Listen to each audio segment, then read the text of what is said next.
Hi hello welcome to Priya Gowda blog. ಎಲ್ಲ ಹೇಗಿದ್ದೀರಾ? ಇವತ್ತೆಲ್ಲ ಚೆನ್ನಾಗಿದ್ದೀರಾ ಅಂತ. ಇದು ಫ್ರೈಡೇ ಮಾರ್ನಿಂಗ್ ಇಂದ ಬ್ಲಾಗ್ ಮಾಡ್ತಾ ಇದ್ದೀನಿ. ಸೊ ಬೆಳಿಗ್ಗೆ ತುಳಸಿ ಗಿಡ ನೋಡಿ, ಇದು ನಮ್ಮನೆ ಅಪೋಸಿಟ್ ಇರೋ ಮಿನಿ ಗಾರ್ಡನ್. ಆಂಟಿ ತುಂಬ ಚೆನ್ನಾಗಿ ನೋಡ್ಕೊತಾರೆ ಅದನ್ನು ಮಗು ಥರ.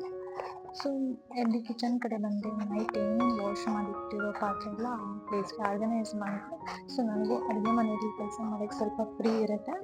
ಸೊ ಅದಕ್ಕಾಗಿ ಫಸ್ಟು ಎಲ್ಲ ವಸ್ತು ಎಲ್ಲೆಲ್ಲಿ ಇರ್ಬೇಕು ಅದನ್ನೆಲ್ಲ ಫಸ್ಟ್ ಅರೇಂಜ್ ಮಾಡಿರ್ತೀನಿ. ಆಮೇಲೆ ಬ್ರೇಕ್ಫಾಸ್ಟ್ ಮಾಡೋಣ. ಟೈಮ್ ಕೂಡ ಲೇಟಾಗಿ ಎದ್ದಿದೆ ಇವತ್ತು. ಸೊ ಕ್ವಿಕ್ಕಾಗಿ ಆಗೋದು ಅಂದರೆ ಲೆಮನ್ ರೈಸ್. ಮತ್ತು ಫ್ರೈಡೇ ಬೇರೆ ಲೆಮನ್ ರೈಸ್ ಬೆಸ್ಟ್ ಅಂದ್ಕೊಂಡು ಲೆಮನ್ ರೈಸ್ ಮಾಡೋಣ ಫಸ್ಟು ಅನ್ನಕ್ಕೆ ಇಡ್ತಾ ಇದ್ದೀನಿ. ಮತ್ತು ಪಾವನಿ ಕೂಡ 9:30ಗೆ ಹೋಗಬೇಕು, ನಾನು ಕೂಡ 9:40ಗೆಲ್ಲ ಮನೆ ಬಿಡಬೇಕು. ಸೊ ಕ್ವಿಕ್ಕಾಗಿ ಆಗೋದು ಅಂದರೆ ಲೆಮನ್ ರೈಸು. ಸೊ ಅದನ್ನೇ ನಾನು ತೊಗೊಂಡು, ಮತ್ತು ಲೆಮನ್ ರೈಸ್ ನಮ್ಮ ಮನೇಲಿ ಎಲ್ಲರಿಗೂ ಕೂಡ ಇಷ್ಟ, ಪಾವನಿಗೂ ಕೂಡ ಇಷ್ಟ. ಆ್ಯಕ್ಚುಲಿ ಮಕ್ಕಳು ಏನು ಇಷ್ಟಪಡ್ತಾರೆ ಅದು ಮಾಡಿದರೆ ಬೆಸ್ಟ್ ಇರುತ್ತೆ. ಅವ್ರು ತಿನ್ನೋಕ್ಕೆ ಒಂದಷ್ಟು ಸಾಹಸ ಮಾಡ್ತಾರೆ. ಸೊ ಲೆಮನ್ ರೈಸ್ ಏನೇನು ಬೇಕು ಅದನ್ನೆಲ್ಲ ಹಚ್ಚಿಟ್ಕೊತಾ ಇದ್ದೀನಿ. ಆನಿಯನ್, ಚಿಲ್ಲಿ ಮತ್ತು ಲೆಮನ್ನು, ಕರ್ಬೇವಿನ ಸೊಪ್ಪು, ಕೊತ್ತಂಬರಿ ಎಲ್ಲ ಹಚ್ಚಿ ರೆಡಿ ಮಾಡಿ ಇಟ್ಕೊತಿದ್ದೀನಿ. ಅನ್ನ ಆಗೋಷ್ಟರಲ್ಲಿ ಇದೆಲ್ಲ ಹಚ್ಚಿ ರೆಡಿ ಮಾಡಿಕೊಂಡ್ರೆ ಒಗ್ಗರಣೆ ಹಾಕ್ಕೊಂಡ್ರೆ ಒಂದು ಟಿಫನ್ ರೆಸಿಪಿ ಆಗುತ್ತೆ. ಮತ್ತು ಇದು ಕ್ವಿಕ್ಕಾಗಿ ಕೂಡ ಮಾಡ್ಕೊಬೋದು.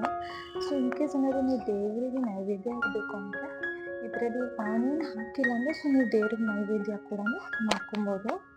ಅಷ್ಟು ಸಿಂಪಲ್ ಮತ್ತು ತುಂಬ ಟೇಸ್ಟಿಯಾಗಿರುತ್ತೆ. ಏನಿಲ್ಲ, ಒಂದು ಪ್ಯಾನ್ಗೆ ಆಯಿಲ್ ಹಾಕ್ಕೊಳ್ಳಿ ಮತ್ತು ಪೀನಟ್ ಹಾಕ್ಕೊಂಡು ಇದನ್ನು ಫ್ರೈ ಮಾಡ್ಕೊಳ್ಳಿ. ಇದನ್ನು ಬೇಕಾದರೆ ಫ್ರೈ ಆದಮೇಲೆ ಬಿಟ್ಟು ಸೈಡಿಗೆ ಇಟ್ಕೊಳ್ಳಿ, ಇಲ್ಲಾಂದರೆ ಹಾಗೆ ಒಗ್ಗರಣೆ ಕೂಡ ಕೊಡ್ಬೋದು. ಸೊ ಇದನ್ನು ಸ್ವಲ್ಪ ರೋಸ್ಟ್ ಮಾಡ್ಕೊಳ್ಳೋಣ.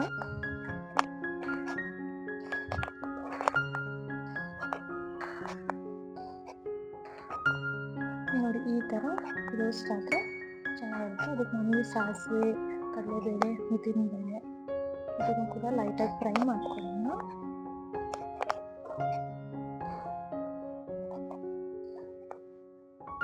ಮತ್ತು ನಾವೇನೇನೆಲ್ಲ ಹಚ್ಚಿಟ್ಕೊಡಿದ್ವಿ, ಹಸಿಮೆಣಸಿನ್ಕಾಯಿ, ಕರಿಬೇವು ಮತ್ತು ಆನಿಯನ್ನು ಏನು ತುಂಬ ಡೀಪಾಗಿ ಫ್ರೈ ಆಗಬೇಕಂತಿರಲಿಲ್ಲ, ಒಂದು ಲೆವೆಲಿಗೆ ಫ್ರೈ ಆದರೆ ಸಾಕು. ಮತ್ತು ಅದಕ್ಕೆ ಅರಿಶಿನ ಲೈಟಾಗಿ ಹಾಕ್ಕೊಳ್ಳಿ. ಅದನ್ನು ಲೆಮನ್ ಕಲರ್ ಬಂದರೆ ತುಂಬ ಚೆನ್ನಾಗಿರುತ್ತೆ ಕಲರ್ ನೋಡೋಕ್ಕೆ.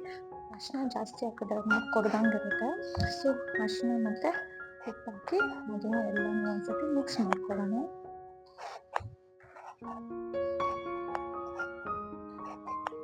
ಉಪ್ಪು ಸೊ ನೀವು ರೈಸ್ ಕ್ವಾಂಟಿಟಿ ನೋಡಿಕೊಂಡು ಉಪ್ಪು ಹಾಕ್ಕೊಳ್ಳಿ. ಈರುಳ್ಳಿ 1-2 ಹೆಚ್ಚು ಕಡಿಮೆ ಇದ್ದರೂ ಫೈನ್. ಸೊ ರೈಸ್ಗೆ ಎಷ್ಟು ಇರುತ್ತೆ ಅಷ್ಟು ನೋಡ್ಕೊಂಡು ಉಪ್ಪು ಹಾಕ್ಕೊಂಡು ಎಲ್ಲ ಮಿಕ್ಸ್ ಮಾಡಿಕೊಂಡ್ರೆ ರೆಡಿ. Very simple. ನೀವು ಇದು ದೇವ್ರಿಗೆ ನೈವೇದ್ಯ ಇಡಬೇಕಂದ್ರೆ ಆನಿಯನ್ನ ಸ್ಕಿಪ್ ಮಾಡಿ. ಸೊ ನಾನೇನು ಮಾಡಿಟ್ಕೊಂಡಲ್ಲ ರೈಸ್ ಅದನ್ನು ಹಾಕ್ಕೊಂಡು ಸೊ ಕ್ಲೀನಾಗಿ ಮಿಕ್ಸ್ ಮಾಡ್ಕೊತೀನಿ. ಸೊ ಅದಕ್ಕೆ ಮೊದಲು ಕೊರಿಯಂಡರ್ ಮತ್ತು ಲೆಮನ್ ಹಾಕಬೇಕಾದ್ರೆ ಪ್ಲೀಸ್ ಸ್ಟವ್ನ ಆಫ್ ಮಾಡಿ ಹಾಕ್ಕೊಳ್ಳಿ. ಸೊ ನೀವೇನಾದರೂ ಸ್ಟವ್ ಆನಲ್ಲಿ ಹಾಕ್ಕೊಂಡ್ರೆ ಅದೇನಾಗುತ್ತೆ, ಕಹಿ ಬರೋಕ್ಕೆ ಸ್ಟಾರ್ಟ್ ಆಗುತ್ತೆ. ಸೊ ಅದಕ್ಕೆ ಸ್ಟವ್ನ ಆಫ್ ಮಾಡಿ ಲೆಮನ್ನ ಹಾಕ್ಕೊಳ್ಳಿ. ಸೊ ಆ್ಯಕ್ಚುಲಿ ನಾನು 1 ಕಪ್ ರೈಸ್ ತೊಗೊಂಡು ಅದಕ್ಕೆ ನನಗೆ 1 ಲೆಮನ್ ಸಾಕಾಯಿತು. ಸೊ ನಿಮಗೆ ರೈಸ್ ಕ್ವಾಂಟಿಟಿ ಮೇಲೆ ಸಾಲ್ಟ್ ಹೇಗೆ ಹಾಕ್ಕೊಂತೀರ ಅದೇ ಥರ ಲೆಮನ್ ಕೂಡ ಡಿಪೆಂಡ್ ಆನ್ ಕ್ವಾಂಟಿಟಿ ಅದ್ರ ಮೇಲೆ ಹಾಕ್ಕೊಳ್ಳಿ.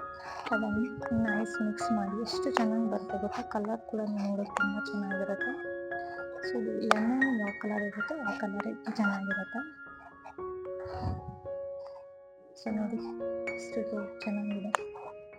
ಸೊ ಇದಕ್ಕೆ ದೇವ್ರಿಗೆ ನೈವೇದ್ಯವನ್ನು ಆನಿಯನ್ ಸ್ಕಿಪ್ ಮಾಡಿದ್ರೆ ದೇವ್ರಿಗೆ ನೈವೇದ್ಯನೂ ಚೆನ್ನಾಗಿರುತ್ತೆ. ಫ್ರೈಡೇ ಹೊತ್ತು ಅರಿಶಿನ ಹಾಕಿ ಚಿತ್ರಾನ್ನ ಮಾಡಿ ಇಟ್ಟರೆ ದೇವರಿಗೆ ತುಂಬ ಒಳ್ಳೆಯದು ನೈವೇದ್ಯ.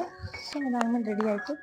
ಮನೆಯೆಲ್ಲ ಕ್ಲೀನಾಗಿ ಪಾವನಿಗೆ ಅವಳು ನನಗೆ ಚಾಕೋಸ್ ಬೇಕಂತೇಳಿ ಅವಳು ಚಾಕೋಸ್ ತಿಂದು ಅವಳಿಗೆಲ್ಲ ಆದಮೇಲೆ ಸೊ ನಾನು ಬ್ರೇಕ್ಫಾಸ್ಟ್ ಮಾಡಿ ಅವಳು ಸ್ಕೂಲಿಗೆ ಹೋಗಲು ಬಾಯ್ ಮಾಡಿ ಸೊ ನಾನು ಕೂಡ ಆಫೀಸ್ಗೆ ರೆಡಿ ಆದ. ಸೊ ನಮ್ಮದು ಕೂಡ ಆಟೋ ಬಂದಿತ್ತು, ನಾನು ಆಟೋ ಹತ್ತಿ ನಾನು ಕೂಡ ಆಫೀಸಿಗೆ ಬಂದೆ. ಈ ವಿಡಿಯೋ ನಿಮ್ಮೆಲ್ಲರಿಗೂ ಇಷ್ಟ ಆಗಿದೆ ಅಂದ್ಕೊತೀನಿ. ಪ್ಲೀಸ್ ಒಂದು ಲೈಕ್ ಮಾಡಿ, ಶೇರ್ ಮಾಡಿ, ಯಾರೆಲ್ಲ ನನ್ನ ಚಾನಲ್ನ ಸಬ್ಸ್ಕ್ರೈಬ್ ಮಾಡಿ.